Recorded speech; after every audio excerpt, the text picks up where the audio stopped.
ಬುದ್ಧಿವಂತ ರಾಜಕಾರಣಿಗಳದೇ. Thank you so much sir. ಹಾಂ, ಏನು ಚಿಕ್ಕಬಳ್ಳಾಪುರ 100% ವಿನ್. ನಾನು ಇಲ್ಲೇ ಕುತ್ಕೊಂಡು ಚಾಲೆಂಜ್ ಮಾಡಿದ್ದೀನಿ, ಆ ಚಾಲೆಂಜ್ ಪರವಾಗಿ ನಿಲ್ತೀನಿ.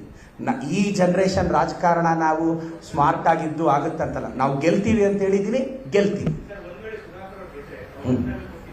ನಾನು ಒಂದು ನಿಮಿಷ, ಎಸ್ ನನ್ನ ಡೈಲಾಗು ಕರೆಕ್ಟಾಗಿ ರಿಪೀಟ್ ಮಾಡಿ ಝೂಮ್ ಹಾಕೊಂಡು ಕೇಳಿ. ಚಿಕ್ಕಬಳ್ಳಾಪುರ ವಿಧಾನಸಭಾ ಕ್ಷೇತ್ರದಲ್ಲಿ ಒಂದೇ ಒಂದು ಓಟು ಸುಧಾಕರ್ ಎಕ್ಸ್ಟ್ರಾ ತಗೊಂಡ್ರೆ ನಾನು ರಾಜೀನಾಮೆ ಕೊಡ್ತೀನಿ. ಈಗಲೂ ಚಿಕ್ಕಬಳ್ಳಾಪುರದಲ್ಲಿ 3 ಸಲ MLA ಆಗಿದ್ರು, ಅವ್ರು ಒಂದೇ ಒಂದು ಓಟ್ ತಗೊಳ್ಳಿ, ನಾನು ರಾಜೀನಾಮೆ ಪತ್ರ ಎತ್ಕೊಂಡು ಬರ್ತೀನಿ. ಏನಕ್ಕೆ ಅಂತ ಸುಮ್ಮನೆ ಇರಿ ಸರ್. ನಾನು ಮಾಡಿರೋ ಚಾಲೆಂಜಿಗೆ ನಾನು ನಿಲ್ತಾ ಇದ್ದೀನಿ.